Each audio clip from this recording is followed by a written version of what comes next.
तो hello my dear viewers and dear friends, मैं धर्मेश चौहान आप सभी का वेलकम करता हूं अपने इस चैनल पर। तो गाइज, इस पर्टिकुलर वीडियो में जो टॉपिक मैं कवर करने वाला हूं that is related to dynamic routing different terminologies. Fine. तो इसमें हम लोग डायनेमिक राउटिंग के बारे में जानेंगे और इससे रिलेटेड जो डिफरेंट टर्मिनोलॉजीज हैं उनके बारे में डिस्कस करने वाले हैं। सो आइए शुरू करते हैं और जानते हैं इन टर्मिनोलॉजीज के बारे में। तो सबसे पहले अगर हम बात करते हैं डायनेमिक राउटिंग की, सो गाइज जैसा कि इससे पहले हम लोगों ने स्टैटिक राउटिंग काफी अच्छे से कवर किया है, राइट। सो देखिए, स्टैटिक राउटिंग में क्या होता था कि राउटिंग टेबल में जो एंट्रीज फॉर्म होती थी या राउटिंग टेबल जो अपडेट किया जाता था वो नेटवर्क इंजीनियर मैनुअली करता था, नेटवर्क एडमिनिस्ट्रेटर का काम होता था कि वो राउटिंग टेबल में जो रूट्स हैं, बेस्ट रूट की इंफॉर्मेशन वो अपडेट करे, राइट। बट डायनेमिक राउटिंग में ऐसा नहीं है। डायनेमिक राउटिंग में आपको मैनुअली कुछ नहीं करना है। तो डायनेमिक राउटिंग में होता क्या है कि राउटिंग जो डिसीजन है वो राउटर के ऊपर राउटिंग प्रोटोकॉल रन किया जाता है, उसके द्वारा लिया जाता है। फाइन। यानी जो राउटिंग टेबल में जो एंट्रीज फॉर्म होंगी, देखिए in in a dynamic routing the dynamic routing table is in a dynamic routing, the routing table is created, maintained and updated by a routing protocol running on the router।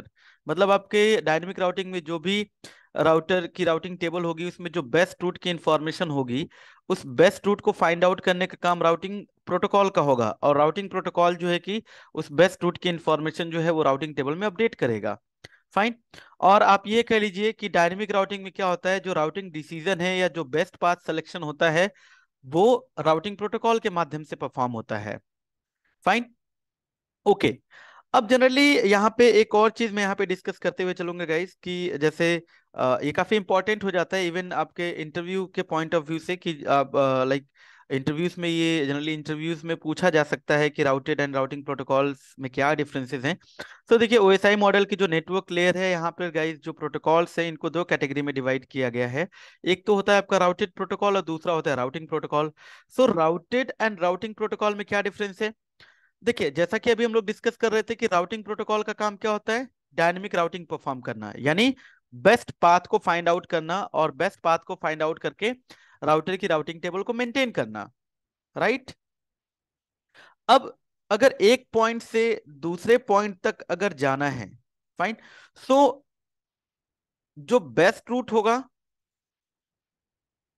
वो तो आपका वो आपका routing protocol define करेगा कि हाँ भाई, अगर इस पॉइंट से इस पॉइंट तक जाना है तो ये बेस्ट पाथ है। और राउटेड प्रोटोकॉल क्या करेगा, ये लॉजिकल एड्रेसिंग के लिए यूज होगा आपका प्रोटोकॉल। मतलब ये जो पॉइंट्स हैं, इन दोनों पॉइंट्स की आइडेंटिटी क्या है, या कह लीजिए लेट से अगर एक सिस्टम है 10.1, उसकी आईपी दूसरा 10 लेट से 100.1 है, तो ये जो लॉजिकल एड्रेसिंग है एंड टू एंड, ये आपका राउटेड प्रोटोकॉल के द्वारा परफॉर्म किया जाता है। और ये जो बेस्ट रूट की इंफॉर्मेशन है, यानी जो बेस्ट पाथ है उसको फॉलो करते हुए जो इंफॉर्मेशन को एक पॉइंट से दूसरे पॉइंट तक कैरी करने का काम करेगा, वो आपका राउटेड प्रोटोकॉल करेगा। फाइन। तो आप इसको ऐसे समझिए कि राउटिंग प्रोटोकॉल ने बेस्ट पाथ डिफाइन कर दिया कि भाई इस नेटवर्क डेस्टिनेशन नेटवर्क तक जाना है तो ये तुम्हारा बेस्ट पाथ है, इस पाथ को फॉलो करो। और उस पर्टिकुलर पाथ को फॉलो करते हुए जो आपके इंफॉर्मेशन को एक नेटवर्क से दूसरे नेटवर्क तक लेके जाएगा, that is routed protocol. Fine. Okay. और जो point two point logical addressing होती है उसके लिए भी जो प्रोटोकॉल हम लोग यूज करते हैं that is routed protocol. So routed protocol में जैसे आपका IPv4 हो गया या IPv6 हो गया, ये आपके राउटेड प्रोटोकॉल्स हैं। और जो बेस्ट पाथ डिटरमाइन करने का काम करते हैं प्रोटोकॉल्स, वो आपके राउटिंग प्रोटोकॉल्स हैं। Okay, like RIP, EIGRP, OSPF, ISIS, BGP। ठीक है। इसके बाद नेक्स्ट जो है इसमें जो हम लोग डिस्कस करने वाले हैं topic, that is autonomous system. तो ऑटोनॉमस सिस्टम समझना बहुत ही इंपॉर्टेंट है अगर आपको और भी इससे जो रिलेटेड टर्मिनोलॉजीज अगर उनको समझना है। ठीक है। तो सबसे पहले जानते हैं कि ऑटोनॉमस सिस्टम क्या है और वो बाकी टर्मिनोलॉजीज क्या है, उनके बारे में बात करेंगे। सो देखिए, ऑटोनॉमस सिस्टम क्या है? N autonomous system is a group of networks. अब एक ग्रुप ऑफ नेटवर्क को क्या कहा जाता है? Inter network. That is governed और controlled by a single administrative entity. तो आप ऐसा कह लीजिए कि एक ऐसा इंटर नेटवर्क, अब इंटर नेटवर्क होगा तो इसका मतलब वहां पे मल्टीपल राउटर्स होंगे, मल्टीपल डिवाइसेस होंगी। तो ये जो पूरा का पूरा जो इंटरनेटवर्क है, एक ऐसा इंटरनेटवर्क जिसका कंट्रोल और जिसको गवर्न एक सिंगल एंटिटी के द्वारा किया जाता है, दैट इज ऑटोनॉमस सिस्टम। और जनरली एक ऑटोनॉमस सिस्टम एक सिंगल कंपनी, ऑर्गेनाइजेशन या आईएसपी को बिलोंग करता है।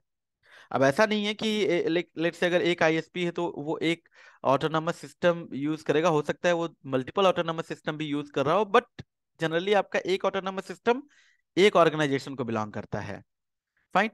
तो मैं कहूँ कि भाई ये मल्टीपल राउटर्स हैं, राइट। अब इस पर्टिकुलर इंटरनेटवर्क को किसी एंटिटी के द्वारा लेट से कंट्रोल किया जाता है, और लेट से वो एंटिटी है एयरटेल, राइट। तो ये जो एयरटेल का पूरा इंटरनेटवर्क है ना, ये एक ऑटोनॉमस सिस्टम कहलाएगा, किसका? एयरटेल का, राइट। अब इसी तरीके से एक दूसरा ले लें, अगर यहाँ पर मान लीजिए यहाँ पर एक दूसरा है, लेट से यहाँ पे मल्टीपल राउटर डिवाइसेस हैं। अब इस पूरे इंटरनेटवर्क को कंट्रोल करता है लेट से टाटा। तो ये जो है ये टाटा का ऑटोनॉमस सिस्टम कहलाएगा, राइट। और एक ऑटोनॉमस सिस्टम के अंदर जो आपकी जो राउटिंग पॉलिसीज होती हैं गाइस, वो कॉमन होती हैं। मतलब एयरटेल के अंदर जितने भी राउटर्स होंगे, इनके यहाँ पे जो भी राउटिंग पॉलिसीज डिफाइन होंगी वो कॉमन होंगी इन सारे राउटर्स के लिए। फाइन। और टाटा अपने एएस में जो राउटिंग पॉलिसीज डिफाइन करेगा वो उसके राउटर्स के लिए कॉमन होंगी। फाइन। तो an internetwork which is controlled and governed by a single administrative authority, that is known as autonomous system. Fine.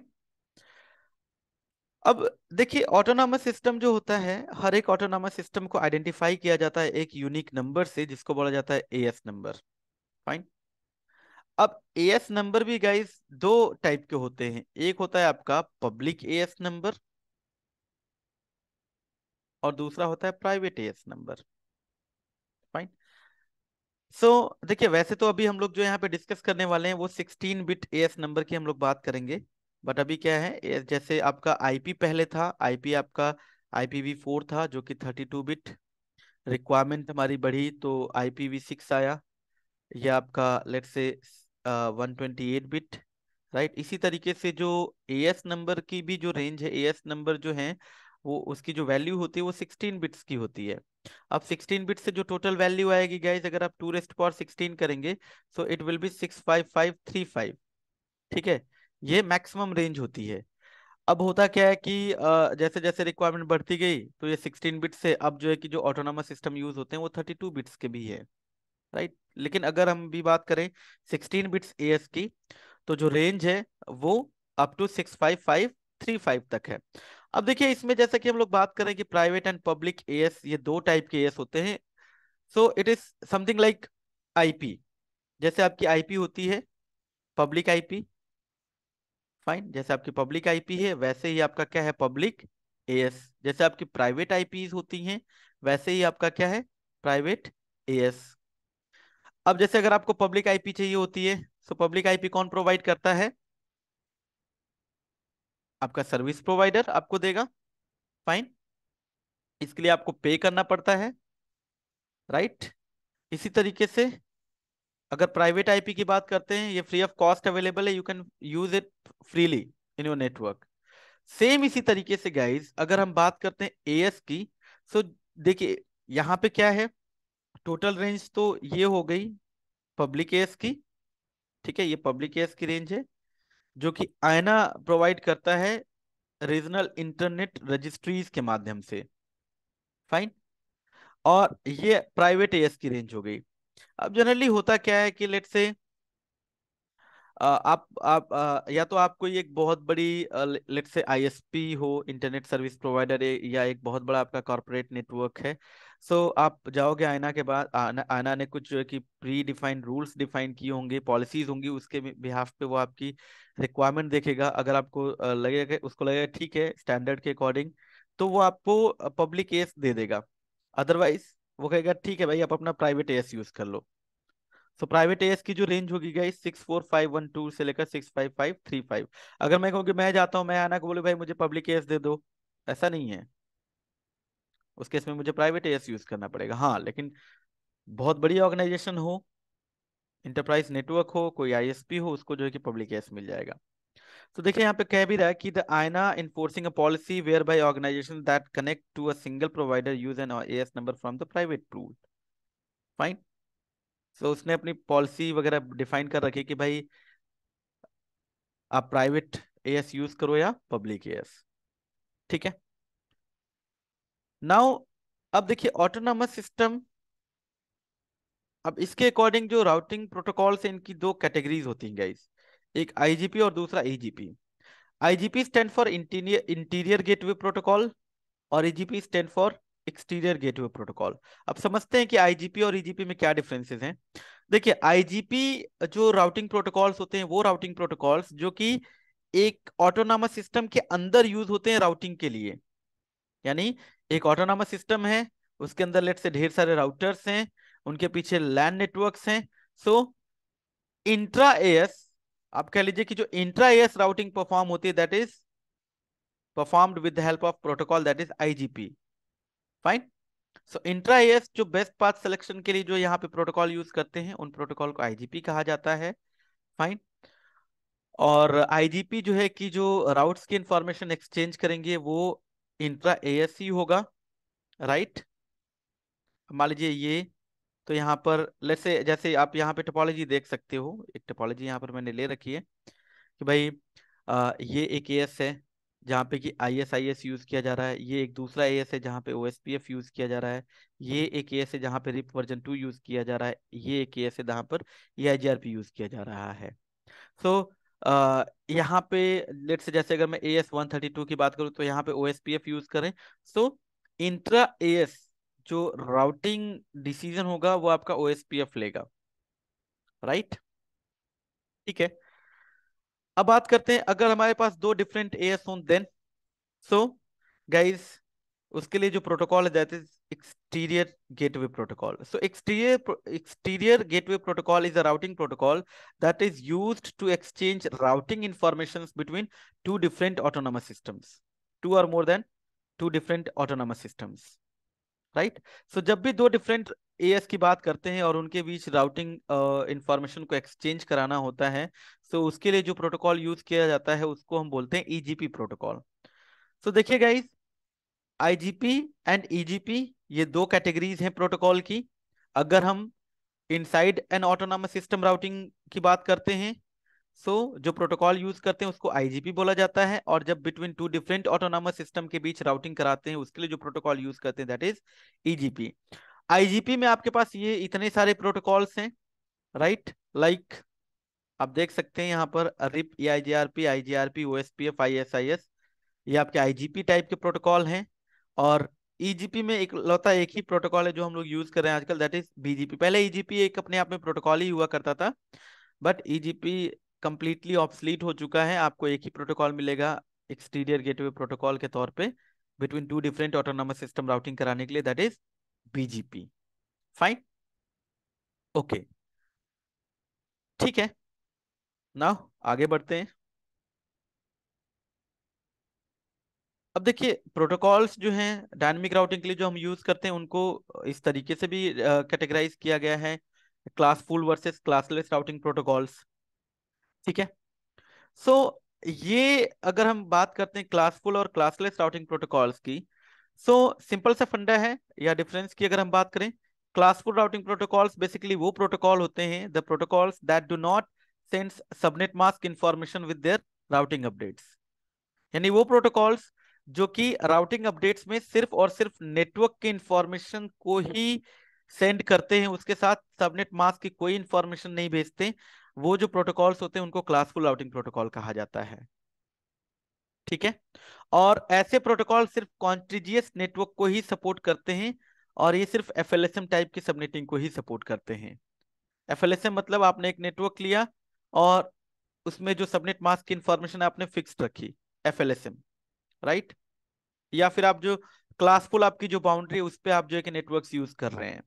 जैसे आप यहाँ पर अगर देखेंगे, बात करेंगे इसके बारे में और डिटेल में, तो लेट्स से अगर मैं कहूँ कि ये इस तरीके से, जैसे यही तीन राउटर्स हैं आप देख सकते हैं यहाँ पर 172.16.1.0/24, यहाँ पर 172.16.2.0/24। वैसे तो मैंने यहाँ पर डिसकंटिन्यूअस नेटवर्क लिया है, तो यहाँ पर एक डिफरेंट रेंज का ही नेटवर्क लिया है /24 पे। मैं ऐसा अगर करूँ कि भाई यहाँ पर 172, मतलब यही रहे 172.16.12.0/24 यहाँ पर, और यहाँ पर 172.16.23.0/24, राइट। तो ये आपका कहलाएगा FLSM। फाइन। FLSM टाइप के केस में आप जो है कि क्लासफुल राउटिंग प्रोटोकॉल यूज कर सकते हैं, ये वर्क भी करेगा, ठीक है। लेकिन जो आपका क्लासफुल राउटिंग प्रोटोकॉल है गाइज, वो VLSM को सपोर्ट नहीं करता, राइट। ठीक है। अच्छा, क्लासफुल राउटिंग प्रोटोकॉल में और क्या होता है, अगर हम इसके टाइप्स की बात करें, तो इसमें आपके ये दो प्रोटोकॉल्स हैं जो आते हैं, like RIP version 1 and IGRP। अब क्लासफुल राउटिंग प्रोटोकॉल में क्या होता है, जैसे आप देख सकते हैं कि इस पर्टिकुलर टोपोलॉजी में R1 R2 एंड R3 ये तीन राउटर्स हैं। अब R1 के पीछे ये 172.16.0.0/16 इस नेटवर्क का एक सबनेट चल रहा है। R1 के पीछे भी और इधर R3 के पीछे भी एक इसी पर्टिकुलर मेजर नेटवर्क का एक सबनेट चल रहा है। अब इसमें क्या होगा कि R1 देखेगा, अच्छा इसके इस इंटरफेस से जब अपडेट भेजना होगा, तो ये क्या करेगा कि 172.16.0.0, अब होता क्या है, ये क्लासफुल राउटिंग प्रोटोकॉल की आप कह लीजिए लिमिटेशन होती है कि अगर इसको यहाँ से अपडेट भेजना है और इस इंटरफेस पे डिसकॉन्टिजियस नेटवर्क, डिसकॉन्टिजियस का मतलब यहाँ पे ये हो गया कि आप जो है कि मान लीजिए एक ही नेटवर्क के दो सबनेट्स यूज कर रहे हैं, दो अलग अलग राउटर पे, लेकिन उनके बीच में लाइक एक अदर ही आपका नेटवर्क चल रहा है, दैट इज डिसकॉन्टिजियस नेटवर्क। या VLSM टाइप का भी जो नेटवर्क होता है उसको भी डिसकॉन्टिजियस नेटवर्क बोलते हैं। या अगर हम FLSM की बात करें तो वो कॉन्टिजियस हो जाता है। कॉन्टिजियस में क्या होता है कि एक ही मेजर नेटवर्क के सारे सबनेट्स होंगे और उनकी जो नेटवर्क लेंथ यानी जो सबनेट मास्क की वैल्यू होगी वो बराबर होगी, सेम, /24/24/24। यानी यहीं पे जैसे मैंने पहले जो एग्जांपल लिया था कि भाई 172.16.12.0 कर दूं और 172.16.23.0 कर दूं, तो ये पूरा का पूरा आपका कॉन्टिजियस नेटवर्क कहलाएगा। यहाँ पे भले ही सारा कुछ /24 पे चल रहा है, लेकिन आप देख सकते हैं कि ये जो दो पॉइंट पे जो आपके जो नेटवर्क्स हैं, वो एक ही मेजर नेटवर्क के दो सबनेट्स हैं /24 पे, इनके बीच में यहाँ पर भी नेटवर्क /24 चल रहा है, लेकिन ये नेटवर्क ही अलग है, राइट। सो ये आपका कॉन्टिजियस नहीं कहलाएगा, दिस इज डिसकॉन्टिजियस नेटवर्क। तो इसमें क्या होता है कि देखिए, डायनेमिक राउटिंग में अगर क्लासफुल राउटिंग प्रोटोकॉल की बात की जाए, तो क्लासफुल राउटिंग प्रोटोकॉल काम कैसे करता है, वो देखिएगा, अच्छा जिस इंटरफेस से अपडेट भेजना है उस पे इसी मेजर नेटवर्क का कोई सबनेट नहीं चल रहा है, ये किसी अदर नेटवर्क की इंफॉर्मेशन इसके ऊपर रन हो रही है, तो ये ऑटोमेटिकली क्या करता है, इस नेटवर्क को क्लासफुल बाउंड्री पे समराइज करके यहाँ से इस तरीके से इंफॉर्मेशन भेजेगा। देखिएगा, अच्छा 172 यानी क्लास बी का ये नेटवर्क है 172.16.1.0। अब यहाँ से जब ये भेजेगा तो ये इसको क्लासफुल बाउंड्री पे समराइज ऑटोमेटिकली कर देगा, यानी /16 पे इसकी वैल्यू क्या होगी, 172.16 और 0.0। अब वैसे तो ये /16 होगा, लेकिन चूंकि ये classful network classful routing protocol है, तो ये सबनेट मास्क की इंफॉर्मेशन ले नहीं जाएगा, तो ये यहाँ से इस तरीके से इंफॉर्मेशन देगा। इसी तरीके से दूसरे एंड पे भी जो राउटर होगा वो देखेगा, अच्छा यहाँ पे किसी अदर मेजर नेटवर्क का कोई सबनेट चल रहा है, राइट। तो इसके पीछे वाला जो नेटवर्क होगा इसको ये समराइज कर देगा क्लासफुल बाउंड्री पे, और सिर्फ नेटवर्क की इंफॉर्मेशन आगे देगा, उसके साथ सबनेट मास्क की कोई इंफॉर्मेशन नहीं होगी। अब राउटर टू, अब एक राउटर जब रिसीव करता है एक ऐसे इंटरफेस पे, देखिए अब इसने जो जिस इंटरफेस पे अपडेट को रिसीव किया है उस पे 192 की सीरीज का नेटवर्क चल रहा है, और जबकि जो सबनेट आ रहा है 172 की सीरीज का आ रहा है। तो इस केस में क्या करता है राउटर, जो भी नेटवर्क रिसीव करता है उसको अपने हिसाब से, उसको क्लासफुल बाउंड्री के हिसाब से जो भी नेटवर्क बिट्स होंगी वो वैल्यू असाइन करके राउटिंग टेबल में इंस्टॉल कर लेगा। इसका मतलब राउटर टू जब रिसीव करेगा इन दोनों से, तो इसके साथ सबनेट मास्क की इंफॉर्मेशन नहीं आएगी, लेकिन ये क्या करेगा, ये 172.16.0.0 इसको /16 अपने हिसाब से ये जो है कि इसको कंसीडर कर लेगा क्लासफुल बाउंड्री पे। अब देखिए इसमें प्रॉब्लम क्या है, प्रॉब्लम ये है कि इन R1 और R3 के पीछे जो नेटवर्क चल रहे हैं वो अलग अलग हैं, लेकिन राउटर को क्या दिख रहा है कि दोनों एंड से सेम नेटवर्क की इंफॉर्मेशन आ रही है। अब जैसा कि हम बात करते हैं मैट्रिक की, तो होगा क्या कि मान लीजिए इधर से मैट्रिक बेस्ट मिल जाए, तो राउटर इस वाले रूट को, यानी इस वाले रूट को तो बेस्ट मान लेगा, इसको लगेगा क्या कि 172.16.0.0 it is reachable via R1। इसको बेस्ट मानेगा, सिर्फ यही इंफॉर्मेशन को राउटिंग टेबल में रखेगा, इस वाली इंफॉर्मेशन को राउटिंग टेबल में रखेगा ही नहीं। अब इससे प्रॉब्लम क्या होगी कि इस R1 के पीछे अगर कोई नेटवर्क कोई यूजर बैठा है ना, अगर उसको इवन R1 के सॉरी नॉट R1, मैं कह रहा हूं अगर इस R2 के पीछे कोई एक नेटवर्क में कोई एक यूजर बैठा हुआ है, अगर ये बैठ के यहाँ से लेट से पिंग भी करे ना 172.16.2.1 को, तो राउटर 2 के पास जाएगा, राउटर 2 के पास राउटिंग टेबल में ये वाली एंट्री पड़ी होगी, ये ट्रैफिक उठा के R1 की तरफ फेंक देगा, जो कि गलत है। सो इस तरह की लिमिटेशन होती है क्लासफुल राउटिंग प्रोटोकॉल की। ठीक है, और ये VLSM वगैरह सपोर्ट नहीं करता, क्योंकि अगर आप यहाँ पे VLSM टाइप की अगर आप सबनेटिंग भी कर दें, ठीक है, फिर भी यही प्रॉब्लम आएगी। कैसे? लेट्स से अगर मैं 172.16.12.0/30 ले लूँ यहाँ पे, और 172.16 डॉट, ठीक है, और 23.0 चलिए /29 ले लूँ यहाँ पर। ठीक है, तो मैंने यहाँ पे VLSM टाइप की सबनेटिंग कर रखी है, एक ही मेजर नेटवर्क है, उसी की VLSM टाइप की सबनेटिंग मैंने कर रखी है इस वाले नेटवर्क की, राइट। अब यहाँ पे भी ये आपका क्लासफुल राउटिंग प्रोटोकॉल जो है फेल हो जाता है, क्योंकि जब यहाँ से ये अपडेट निकालेगा ना, फिर से ये इसको क्लासफुल बाउंड्री पे ही समराइज करके निकालेगा, ये भी इधर से क्लासफुल बाउंड्री पे ही समराइज करके निकालेगा। फाइन। तो इसलिए आपका जो क्लासफुल राउटिंग प्रोटोकॉल है वो VLSM को सपोर्ट नहीं करता। FLSM अगर है तो चल जाएगा, लेकिन अगर हम क्लासलेस राउटिंग प्रोटोकॉल की बात करें, तो क्लासलेस राउटिंग प्रोटोकॉल गाइस देखिए कंप्लीट इंफॉर्मेशन कैरी करते हैं। यानी जब भी क्लासलेस राउटिंग प्रोटोकॉल की बात की जाए, तो classless routing protocol do send the subnet mask with their updates. यानी अगर आपने यहाँ पे कोई क्लासलेस राउटिंग प्रोटोकॉल चलाया है, तो जब भी अपडेट जाएगा, अपडेट में नेटवर्क आईडी के साथ साथ सबनेट मास्क की भी इंफॉर्मेशन राउटर सेंड करता है। जैसे आप देख सकते हैं यहाँ पे R1 ने जब यहाँ से इंफॉर्मेशन भेजी R2 की तरफ, सो ये इंफॉर्मेशन लगा के भेजेगा 172.16.1.0/24, और इधर से जो इन्फॉर्मेशन आएगी वो एग्जैक्ट इन्फॉर्मेशन R3 देगा 172.16.2.0/24। अब R2 जो है कि एक्चुअल इन्फॉर्मेशन इसके पास आएगी ना, कि भाई अगर लेट्स से 172.16.1.0/24 पे जाना है, तो ये इन्फॉर्मेशन कहाँ से आ रही है? Via R1। तो ये एक अलग नेटवर्क आईडी होगी, और 172.16.2.0/24 पे जाना हो, तो ये इंफॉर्मेशन आएगी वाया R3, ये एक अलग नेटवर्क आईडी है। सो इन दोनों ही रूट्स को ये अपनी राउटिंग टेबल में रखेगा। तो अगर मैं सेम वही एग्जांपल लूं कि भाई इसके पीछे एक यूजर बैठा हुआ है और इसको कम्युनिकेट करना हो 172.16.2.1 के साथ, तो ये ट्रैफिक भेजेगा, ट्रैफिक आपका आएगा राउटर के पास। राउटर जो है कि जब राउटिंग टेबल में लुकअप करेगा, तो ये इस वाले रूट से मैच होगा इससे, सो ट्रैफिक आपका एक्चुअल डेस्टिनेशन पे चला जाएगा राउटर 3 की तरफ, राउटर 3 आगे फॉरवर्ड कर देगा। ठीक है, so classless routing protocol is the best, और आजकल जितने भी प्रोटोकॉल्स हम यूज करते हैं वो सारे क्लासलेस ही हैं।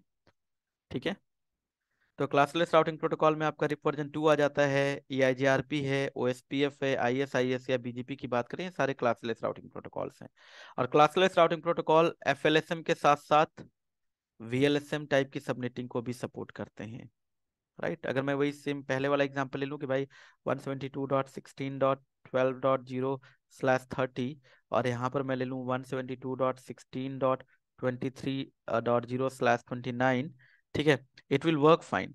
ऐसा नहीं है कि राउटर जब यहाँ से अपडेट भेजेगा तो उसको क्लासफुल बाउंड्री पे समराइज करेगा। वो कैरेक्टरिस्टिक्स हैं किसके?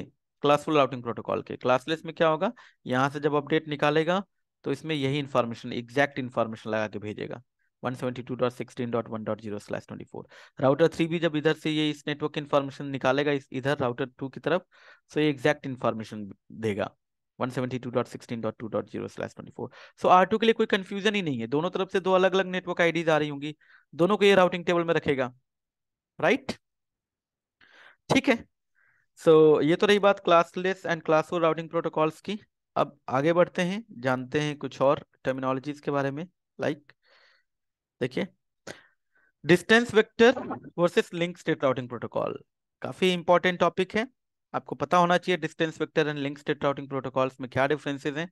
तो आइए सबसे पहले बात करते हैं डिस्टेंस वेक्टर की। देखिए, डिस्टेंस वेक्टर राउटिंग प्रोटोकॉल्स की अगर हम बात करें, so distance vector routing protocol क्या करते हैं, the router share its knowledge about the whole network to its neighbours and accordingly update the table based on its neighbours. ठीक है, यहाँ पे कुछ पॉइंट्स हैं। और the sharing of information with neighbours takes place at regular intervals, ये भी point मैं कवर करूंगा। और देखिए, डिस्टेंस वेक्टर राउटिंग प्रोटोकॉल में ये दो चीजें आपको ध्यान रखनी है, एक होता है आपका डिस्टेंस और दूसरा है आपका वेक्टर। देखिए, प्रोटोकॉल, राउटिंग प्रोटोकॉल। सो राउटिंग प्रोटोकॉल तो दोनों में कॉमन है। राउटिंग प्रोटोकॉल मतलब ये आपका protocol best route find out करके उसको राउटिंग टेबल में इंस्टॉल करने का काम करता है, राइट। चाहे वो आपका लिंक स्टेट राउटिंग प्रोटोकॉल है, चाहे डिस्टेंस वेक्टर राउटिंग प्रोटोकॉल। लेकिन डिस्टेंस वेक्टर और लिंक स्टेट में डिफरेंस क्या है? डिस्टेंस, तो डिस्टेंस का मतलब यहाँ पर है कि एक पर्टिकुलर जो नेटवर्क है वो कितनी दूर है। तो यहाँ पर डिस्टेंस से मतलब है ना, एक तरीके से नंबर ऑफ होप्स कह लीजिए। और वेक्टर मतलब उसका डायरेक्शन क्या है। डायरेक्शन में यहाँ पे आपका इंटरफेस, यानी किस इंटरफेस से कौन सा नेटवर्क कितने नंबर ऑफ होप्स की दूरी पर है। जैसे देखिए, एग्जाम्पल के तौर पे अगर मैं कहूँ कि ये राउटर है, ठीक है,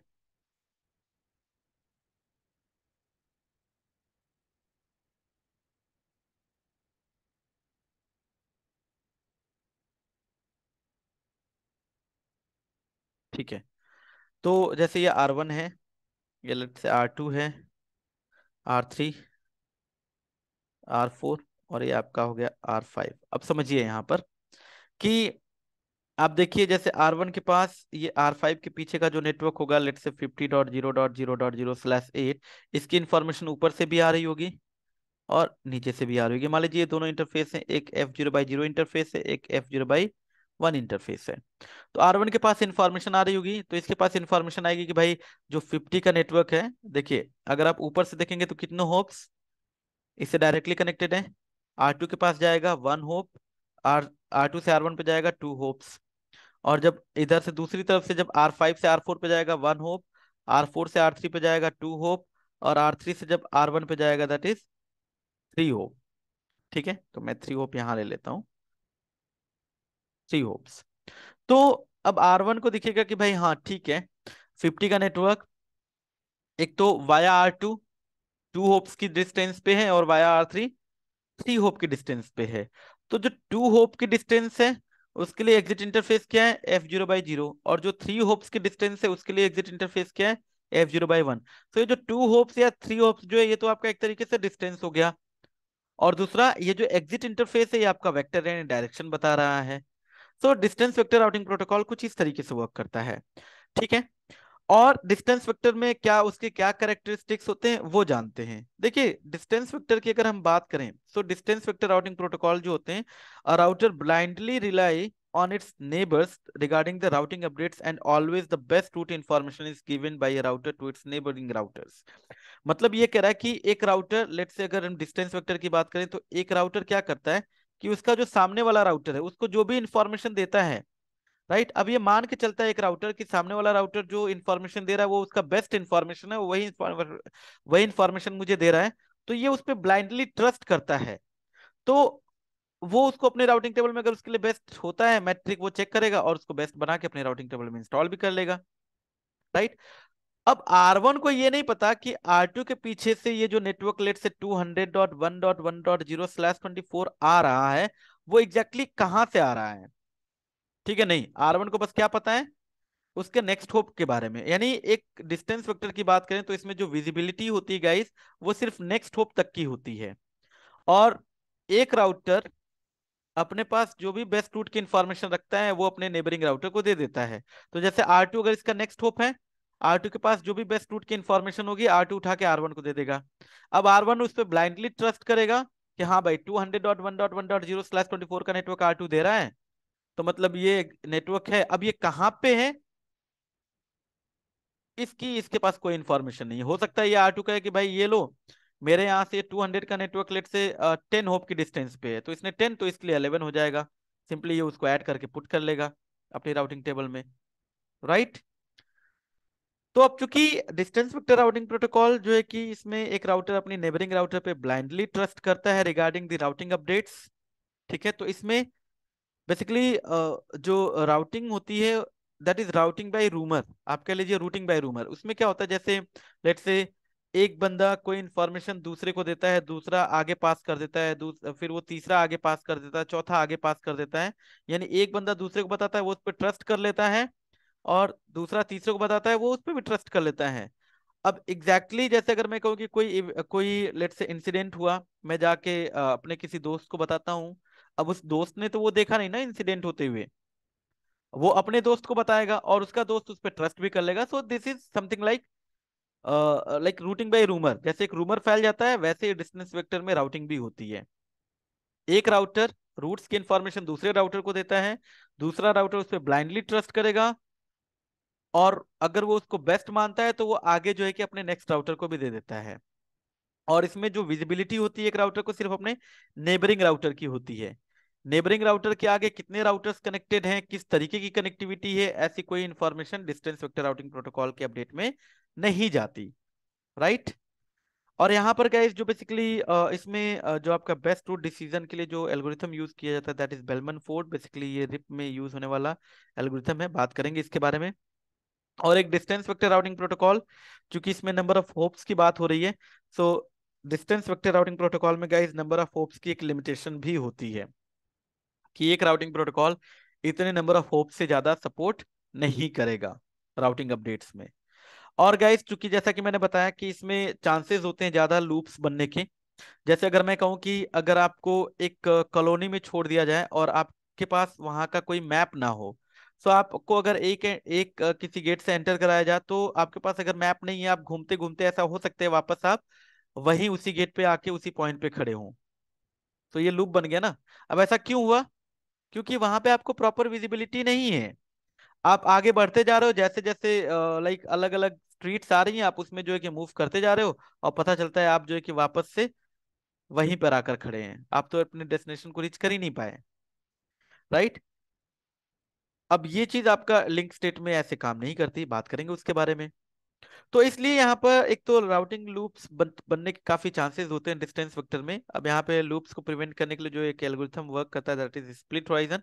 तो बात करेंगे स्प्लिट होराइजन की रिप के साथ। बट थोड़ा सा अगर मैं स्प्लिट होराइजन का एक आइडिया देते जाऊं, तो ये कुछ ऐसा समझ लीजिए कि जैसे ये दो राउटर्स हैं, ठीक है।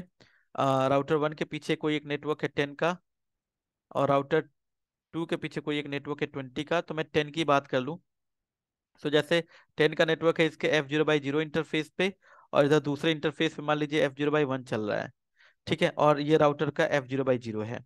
तो आप ऐसे समझिए कि राउटर वन अगर इस 10 के नेटवर्क की इंफॉर्मेशन R2 को देता है, ठीक है, और R2 अगर ये इंफॉर्मेशन वापस घुमा के R1 को दे दे, तो ये क्या बन जाएगा? लूप, ठीक है, लूप बन जाएगा।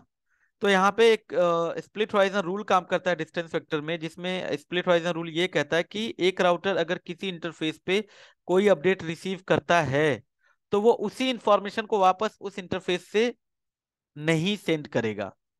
अब देखिए, पहले लूप कैसे बन रही थी? R1 ने रूट दिया R2 को, कौन से इंटरफेस पे R2 को रिसीव हुआ? F0/0 पे। अगर F0/0 से R2 वापस इस रूट को आगे एडवर्टाइज करता है अपडेट में, तो वापस R1 के पास जा रहा है, ये लूप बन रहा है, राइट। लेकिन स्प्लिट होराइजन क्या कहता है कि भाई जिस इंटरफेस पे तुमने कोई अपडेट रिसीव किया है, उस अपडेट में जो भी नेटवर्क की इंफॉर्मेशन तुम्हें मिली है, सेम उसी नेटवर्क की इंफॉर्मेशन, यानी उस अपडेट को वापस आप जब अपडेट भेजोगे उस इंटरफेस से, तो उसमें इंक्लूड नहीं करोगे, वापस नहीं दोगे। तो मतलब R2 जब इधर से अपडेट देगा वापस से R1 को, तो R2 ने जो भी अपडेट में रिसीव किया है, जिस भी नेटवर्क की इंफॉर्मेशन F0/0 पे, उन नेटवर्क्स को उस अपडेट में इंक्लूड नहीं करेगा। यानी वो वापस से इंफॉर्मेशन घूम घूम के R1 के पास नहीं आएगी, जिससे कि आपका लूप प्रिवेंट हो जाता है। सो ये स्प्लिट वाइजर रूल जो है आपका डिस्टेंस वेक्टर राउटिंग प्रोटोकॉल की कैरेक्टरिस्टिक्स में आ जाता है। एंड रिप IGRP, ये कुछ डिस्टेंस वेक्टर DVRP टाइप के प्रोटोकॉल्स हैं। Fine, okay. सो वापस से एक बार थोड़ा सा मैं रिकॉल करते हुए चलूं, डिस्टेंस वेक्टर राउटिंग प्रोटोकॉल के कैरेक्टरिस्टिक्स की अगर हम बात करते हैं, सो डिस्टेंस वेक्टर राउटिंग प्रोटोकॉल में डिस्टेंस यानी नंबर ऑफ होप्स काउंटिंग होती है, और वेक्टर मतलब एक पर्टिकुलर नेटवर्क तक जाने के लिए अगर नंबर ऑफ होप्स लेट से 10 है और दूसरे साइड से लेट से 20 है, सो राउटर उसमें एंट्री मेंटेन करेगा कि भाई इतने डिस्टेंस, लाइक इस इंटरफेस से इस नेटवर्क तक जाने का इतना डिस्टेंस है, दूसरे वाले इंटरफेस से उसी नेटवर्क पे जाने का इतना डिस्टेंस है। Fine, that is distance vector. और दूसरा इसमें, एक राउटर जब भी अपडेट्स देता है तो वो उस अपडेट में सारे के सारे रूट्स, जो भी उसके बेस्ट रूट्स हैं, वो सारे अपने नेबरिंग राउटर को देता है, और नेबरिंग राउटर उस राउटर पे ब्लाइंडली ट्रस्ट करता है, सो जिससे कि इसमें रूटिंग बाई र्यूमर का कॉन्सेप्ट आ जाता है। फाइन। और डिस्टेंस वेक्टर राउटिंग प्रोटोकॉल में चूंकि टोपोलॉजिकल इंफॉर्मेशन नहीं होती और एक राउटर हमेशा बेस्ट रूट की इंफॉर्मेशन देता है अपने नेबरिंग राउटर को, राइट, तो इसमें लूप प्रिवेंशन मैकेनिज्म के लिए जो फीचर यूज किया जाता है दैट इज स्प्लिट होराइजन। ठीक है, अब बात करते हैं लिंक स्टेट राउटिंग प्रोटोकॉल की। सो देखिए guys, link state routing protocol क्या है?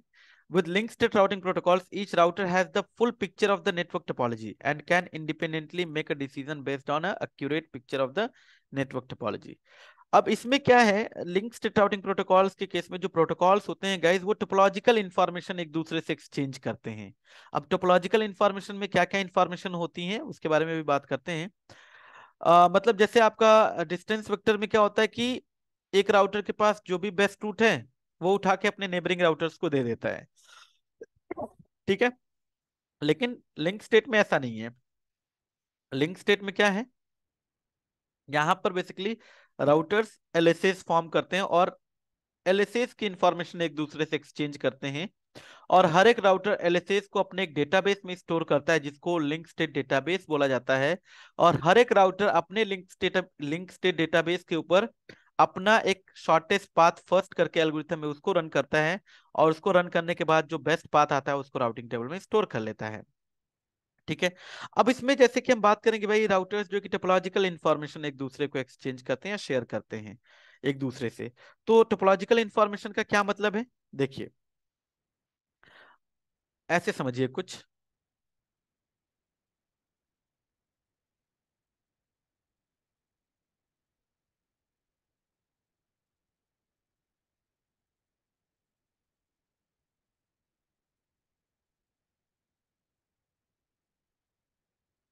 ठीक है, ज्यादा राउटर्स नहीं लेता मैं यहाँ पर, मैं सिर्फ एक ले लेता हूँ, लेट से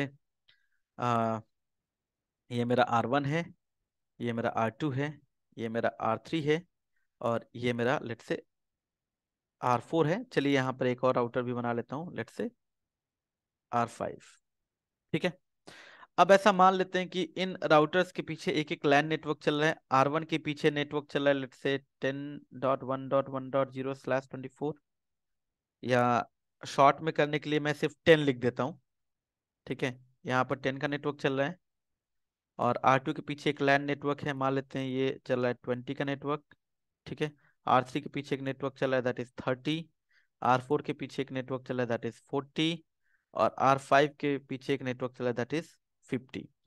R1 और R2 के बीच में 12 का नेटवर्क चल रहा है, और R1 और R3 के बीच में 13, और यहाँ पे 2 3 4 5 है, ये जो कॉमन सेगमेंट है मैं मान लेता हूँ यहाँ पे 23.45 का नेटवर्क चल रहा है, और 2 और 4 के बीच में यहाँ पर 24 का नेटवर्क चल रहा है, और ठीक है, ये हो गया हमारा।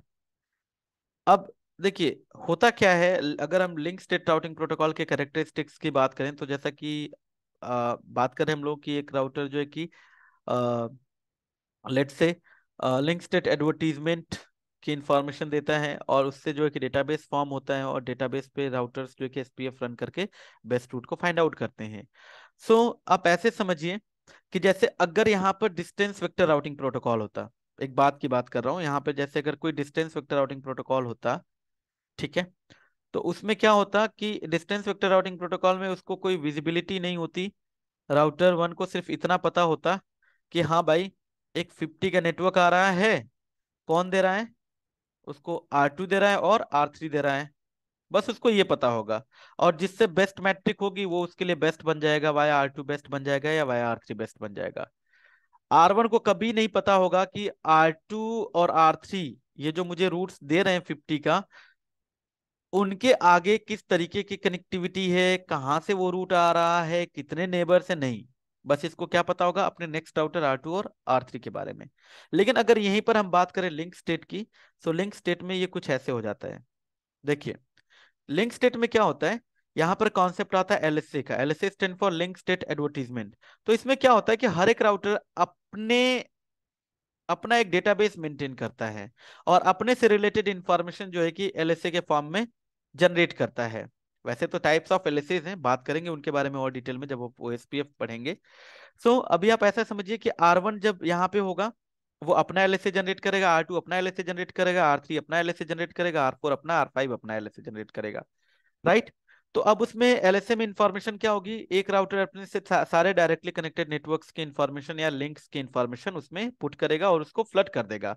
तो जैसे R1 होगा, ठीक है, ये वैसे तो फ्लड करेगा अपने नेबर्स को ही, लेकिन एक जो राउटर होगा वो अपने एलएसए और जो बाकी एलएसए होंगे वो आगे फ्लड करेगा अपने नेबर्स को।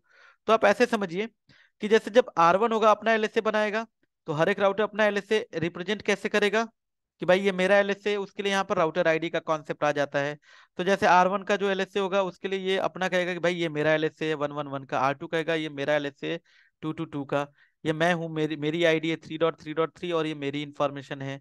4 कहेगा कि मेरी आईडी है 4.4.4 और ये मेरी इंफॉर्मेशन, और 5 5.5.5 और ये उसकी इंफॉर्मेशन है। अब इसमें इंफॉर्मेशन क्या होगी, अब जैसे R1 क्या कहेगा, देखिए, R1 कहेगा कि मैं कौन हूं, 111, मेरे पास, या मैं जो है कि अपने एलएसएस के माध्यम से 3 लिंक्स की इंफॉर्मेशन शेयर कर रहा हूं। अब वो 3 लिंक या 4 लिंक या 5 लिंक काउंट करेगा, वो चीजें हम लोग ओएसपीएफ के साथ डिटेल में देखेंगे। बट अभी के लिए आप ऐसे समझिए कि ये कुछ इस तरीके से इंफॉर्मेशन देगा कि भाई मैं कौन हूं, 111, और ये रही मेरी इंफॉर्मेशन। उस इंफॉर्मेशन में क्या कहेगा, मेरे पास 3 डिफरेंट लिंक्स हैं, एक पे 10 का नेटवर्क चल रहा है, एक पर 12 का नेटवर्क चला और एक पर 13 का नेटवर्क चल रहा है। जो 12 का नेटवर्क चल रहा है उस पर मेरा एक नेबर भी है 2.2.2.2। मेरी आईपी क्या है, मेरी आईपी लेट से 12.1 है, ठीक है। और मेरे इस इंटरफेस की कॉस्ट लेट से 10 है, मैट्रिक, आप समझ लीजिए, राइट। और क्या कहेगा कि जो मेरा जो लिंक है जिसपे 13 का नेटवर्क चल रहा है, 13.1.1.0/24 या वॉट एवर जो भी होगा, इस पे एक मेरा नेबर है दैट इज 3.3.3, और इस इंटरफेस की जो मेरी कॉस्ट है लेट से 64 है। तो इस तरीके से ये अपनी इंफॉर्मेशन बनाएगा और उसको फ्लड कर देगा। तो एक्चुअली ये नेबर से होते ही बाकी राउटर्स के पास जाएगी इंफॉर्मेशन। इसी तरीके से राउटर 2 भी अपनी इंफॉर्मेशन जब बनाएगा ना, देखिए राउटर 2 भी जब अपनी इंफॉर्मेशन बनाएगा, तो मैं राउटर 2 की इंफॉर्मेशन चलिए यहाँ लिख देता हूँ। क्या कहेगा, मैं कौन हूँ, 2.2.2, ये मेरी इंफॉर्मेशन है। क्या कहेगा, मेरे पास लेट से 1 2 3 4, मेरे पास 4 लिंक्स की इंफॉर्मेशन है। 4 लिंक्स में से एक तो मेरा ऐसा नेटवर्क है जिसपे कोई नेबर नहीं है, ये 20 का नेटवर्क है, फाइन। और एक 12 का नेटवर्क है जिसपे मेरी आईपी 12.2 है, मेरी आईपी क्या है, 12.2 है, और इस पे मेरा एक नेबर कनेक्टेड है दैट इज 1111, राइट। और इस इंटरफेस की मेरी कॉस्ट लेट से इसकी भी 10 है, राइट। और क्या कहेगा कि ये एक नेटवर्क है दैट इज 24 का नेटवर्क, इस पर मेरा एक नेबर कनेक्टेड है दैट इज 4.4.4.4, और इस पे मेरे इंटरफेस की आईपी लेट से 24.2 है, और इस इंटरफेस की कॉस्ट मेरी लेट से 64 है। तो ये सारी इंफॉर्मेशन ये अपने डेटाबेस अपने एलएसए में इंक्लूड करेगा, उसको फ्लड करेगा। और एक दूसरा इंटरफेस लेट से उस पे कहेगा कि 23.45 का नेटवर्क चल रहा है, और इस पे मेरे इतने नेबर्स हैं और ये इंटरफेस की कॉस्ट है या मैट्रिक है। तो ये सारी इंफॉर्मेशन बना के ना R2 भी अपना फ्लड करेगा। अब आप सोचो, अब ये इंफॉर्मेशन ना हर एक राउटर जब अपना एलएसए जनरेट करेगा, तो वो नेबर से होते हुए हर एक राउटर के पास जाएगा। तो यानी R1 के पास अपना एलएसए तो है ही, इसके पास 222 का भी होगा, 333 का भी होगा, 444 का भी होगा, 555 का भी होगा। इसी तरीके से हर राउटर के पास हर एक राउटर के एलएसए की इंफॉर्मेशन आ जाएगी। तो देखिए, अगर मैं यहाँ पे R3 पे बैठा हूंगा ना, तो R3 पे बैठे बैठे मुझे पता चलेगा कि मेरा नेबर कौन है, 111। और जब इसके पास 111 का एलएसए होगा ना, तो उस 111 के एलएसए में इसको ये भी पता चलेगा कि जो 111 का जो एक लिंक है और जिसपे कि नेटवर्क चल रहा है किसका, 12 का नेटवर्क चल रहा है, उस पे उसका एक नेबर कनेक्टेड दैट इज 222। मतलब आप सोचो इसको, जब R1 का एलएसए मिलेगा तो उस एलएसए में पता होगा कि भाई R1 जो 111 है वो मेरे से तो डायरेक्टली भी कनेक्टेड है, और 111 आगे कनेक्टेड है एक राउटर से, दैट इज 222 से, और देखो 222 की इंफॉर्मेशन इसके पास इधर से भी आ रही होगी, अलग कलर यूज कर लो, इधर से भी आ रही होगी। तो इसको ये भी पता होगा कि अच्छा मैं 222 के साथ इधर से डायरेक्टली भी कनेक्टेड हूँ, 222 मेरा भी नेबर है, और 222 111 का भी नेबर है, और 111 मेरे साथ इस तरीके से नेबरशिप फॉर्म किए हुए है। तो एक तरीके से आप सोचिए कि 3 को पता है कि 3 के आगे 111 है, 111 के आगे 222 है, और 222 भी इसके साथ कनेक्टेड है। तो आप ऐसा कह सकते हैं कि यहाँ पे कंप्लीट टोपोलॉजिकल इंफॉर्मेशन जो है कि हर एक राउटर के पास होती है। अब आप ऐसे समझिए कि एक पूरा का पूरा मैप बन जाता है इस पूरे नेटवर्क का, और ये जो मैप होगा ये हर किसी के पास होगा, हर किसी के पास हर किसी राउटर के एलएसएस की इंफॉर्मेशन होगी, हर किसी राउटर के पास हर एक राउटर के जो भी लिंक्स होंगे उनकी इंफॉर्मेशन होंगी।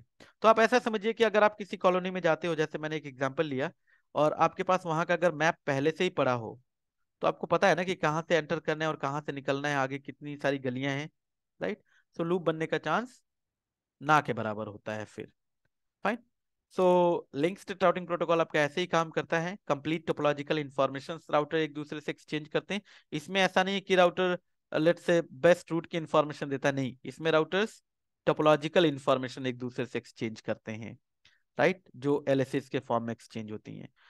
इसके बाद अगर हम बात करें, देखिए, to do so each link router keeps a record of, इसमें क्या क्या इन्फॉर्मेशन होती है, इट्स इमीडिएट नेबर्स, जैसे हम बात कर रहे थे, हर एक राउटर अपना जो एलएसए जनरेट करेगा उसमें बताएगा कि उसके नेबर कौन कौन से हैं, उसके साथ कितने लिंक या नेटवर्क्स कनेक्टेड हैं, और उन इंटरफेसेस की कॉस्ट क्या है, किस टाइप के नेटवर्क्स हैं, वो सारी इंफॉर्मेशन रखता है, राइट। ठीक है। लिंक स्टेट प्रोटोकॉल्स जो होते हैं गाइस, उनकी एक और खासियत होती है कि ये 3 टेबल मेंटेन करते हैं। एक तो नेबर टेबल जो डायरेक्टली कनेक्टेड नेबर की इंफॉर्मेशन रखता है, डेटाबेस टेबल या टोपोलॉजी टेबल जिसमें की टोपोलॉजिकल इंफॉर्मेशन होती है, जिसकी हम बात करते हैं एलएसए, एलएसए की जो इंफॉर्मेशन होती है वो स्टोर करके रखते हैं। और डेटाबेस के ऊपर एक राउटर एसपीएफ रन करता है, और हर एक राउटर अपना अपना इंडिपेंडेंटली एसपीएफ रन करके जो भी बेस्ट पाथ फाइंड आउट करता है उसको राउटिंग टेबल में रखता है। तो एलएसए सॉरी एलएसआरपी जो होते हैं वो 3 टेबल मेंटेन करते हैं, और इसमें नंबर ऑफ होप्स की कोई लिमिटेशन नहीं होती, and these are less prone to routing loops, इसमें लूप्स बनने के चांसेस कम होते हैं। बट यस, इसमें थोड़ा सा जो रिसोर्सेज है वो ज्यादा यूटिलाइज होगा, ऑब्वियस सी बात है, ये 3 टेबल मेंटेन करेगा, तो कहीं ना कहीं इन तीनों टेबल को फॉर्म करने के लिए सीपीयू का साइकिल भी यूज करेगा, और 3 टेबल को स्टोर करेगा तो उसके लिए मेमोरी की यूटिलाइजेशन भी बढ़ जाती है। तो कहीं ना कहीं लिंक स्टेट राउटिंग प्रोटोकॉल जो होते हैं वो comparatively distance vector routing protocol के इसमें इनमें रिसोर्सेज का यूटिलाइजेशन थोड़ा ज्यादा होता है, रिसोर्स कंज्यूमिंग प्रोटोकॉल्स होते हैं। But yes, features wise these protocols provides rich features, right, as compared to distance vector। ठीक है।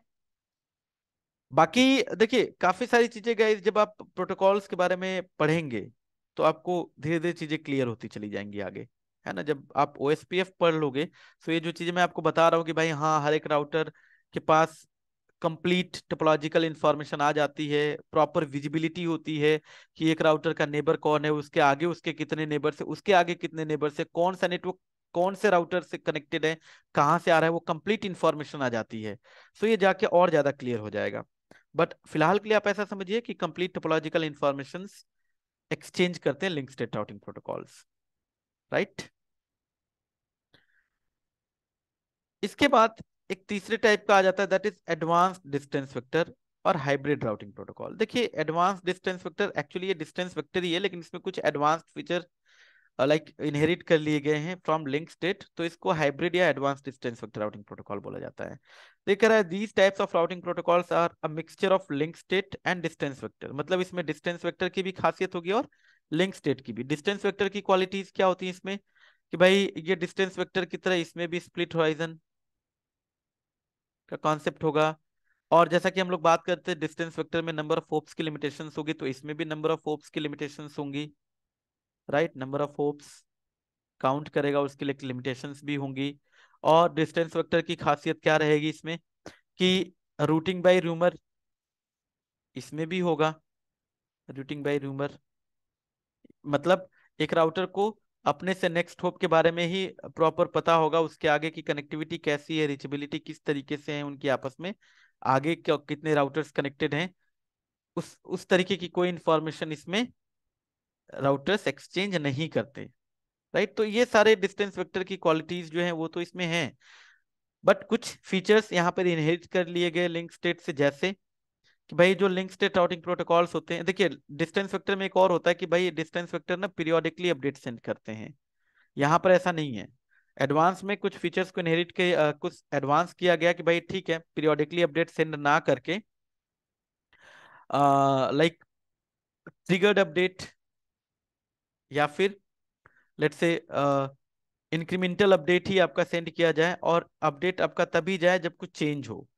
फाइन, सो ये आपका जो फीचर है डिस्टेंस वेक्टर राउटिंग प्रोटोकॉल को एडवांस बनाता है। साथ के साथ यहाँ पर जो कुछ फीचर्स इनहेरिट किए गए, जैसे मैं बात कर रहा था राउटर आईडी, तो राउटर आईडी का भी कॉन्सेप्ट आ जाता है यहाँ पर, ये फीचर आपका लिंक स्टेट से इनहेरिट किया गया। इसके बाद लिंक स्टेट राउटिंग प्रोटोकॉल की तरह, देखिए लिंक स्टेट राउटिंग प्रोटोकॉल में एक और खासियत होती है कि जो नेबरशिप फॉर्म होती है उसके लिए हेलो का कॉन्सेप्ट यूज किया जाता है, हेलो प्रोटोकॉल कह लीजिए या हेलो पैकेट का कॉन्सेप्ट यूज किया जाता है।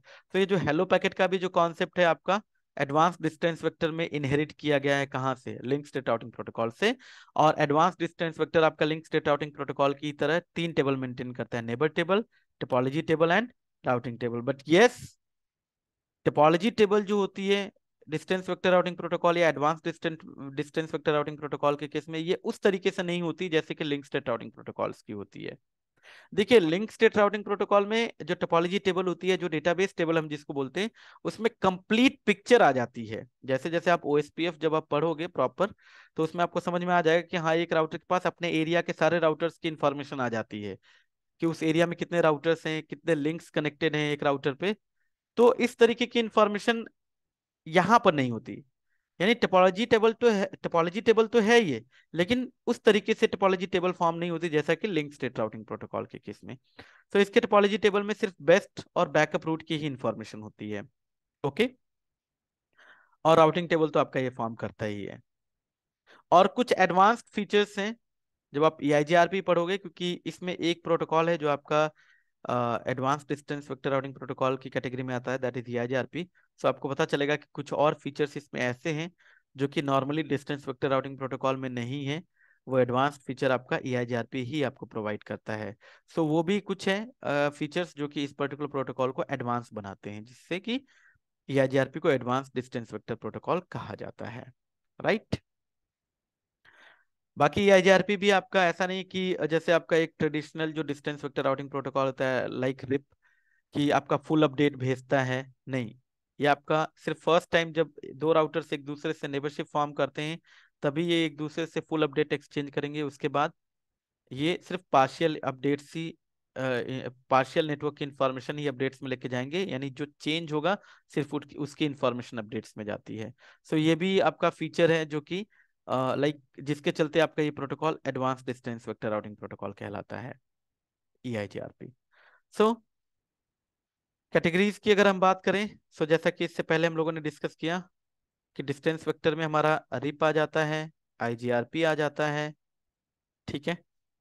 लिंक स्टेट राउटिंग प्रोटोकॉल में हमारा OSPF आता है और ISIS आता है, सॉरी ISIS आता है, और एडवांस डिस्टेंस वेक्टर में हमारा EIGRP आ जाता है, ठीक है। इसके अलावा एक और कॉन्सेप्ट आता है guys, path vector. So path vector it is something like distance vector, लेकिन डिस्टेंस वेक्टर में आपका नंबर ऑफ होप्स होता है, और पाथ वेक्टर में होप्स के जगह पे क्या आ जाते हैं गाइस, नंबर ऑफ एएस। और कुछ फीचर्स जो हैं जो आपके डिस्टेंस वेक्टर की ही तरह होते हैं, और कुछ फीचर्स अलग से होते हैं। तो जब मैं BGP कवर करूंगा उसमें थोड़ा सा पाथ वेक्टर राउटिंग प्रोटोकॉल क्या है वो मैं कवर करूंगा, ठीक है। सो वीडियो काफी आई थिंक लेंथी हो जाएगी, सो इस वीडियो में इतना ही गाइस। मिलते हैं नेक्स्ट वीडियो में नेक्स्ट टॉपिक के साथ। So keep watching, do like share and subscribe. Thank you, have a good day.